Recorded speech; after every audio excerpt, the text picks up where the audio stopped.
Good morning. As we read the Old Testament, we see that in ancient Israel, the Jewish people made three pilgrimages to Jerusalem each year. These were to honor the three great feasts that Moses had laid out after his encounter with God on the mountain. And so, as the people would travel to Jerusalem, the terrain was such that Jerusalem was high on a hill. And coming into it from all sides, you came into it from valleys. And some of those valleys were treacherous. There were mountains on every side. There might be robbers, marauders that were there waiting to attack the people. Such a story is told to us in the story of the Good Samaritan in the New Testament.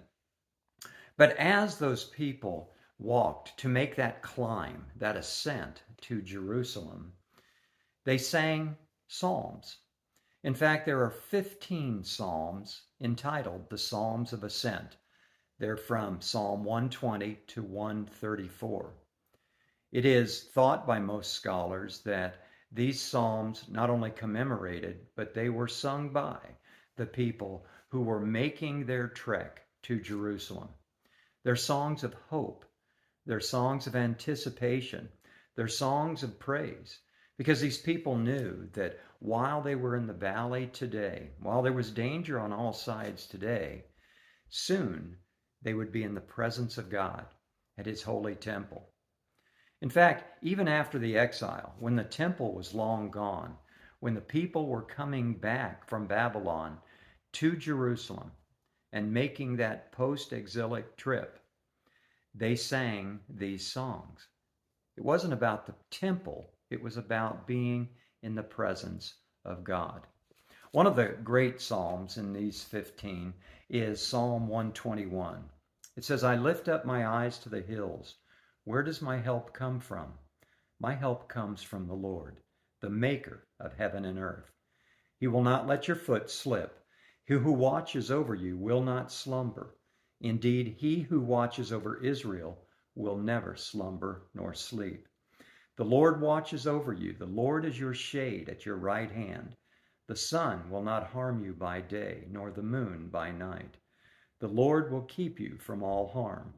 He will watch over your life. The Lord will watch over your coming and going, both now and forevermore. The Apostle Paul stated a similar idea when he was talking to the Romans. And in Romans 8:28, he said, all things work together for good for those who love the Lord. He didn't say everything in your life will be good. He didn't say the journey's going to be easy to get to the presence of the Lord. But he said everything that happens along the way for those who love the Lord, who are anticipating being in his presence, all of those things will ultimately work together for good. Perhaps it will make you more aware of the presence of God around you. Perhaps they'll make you more aware of the hopelessness of living a life without God. But whatever it may be, they will bring you closer to God. This week, I would suggest read some of these Psalms of Ascent. They're all very short. In fact, it's said that as the people got to Jerusalem, when they got to the Temple Mount, there were 15 steps that rose up to the temple. And they would stop on each step and sing one of these psalms until they got to the top and experienced the presence of God at the temple.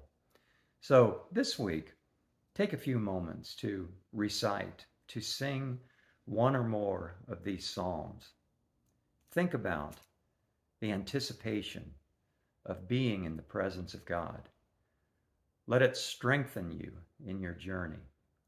Let it give you hope when the things around you might be calling you to hopelessness. Let it remind you that all things work together for good for those who love the Lord. Have a great week.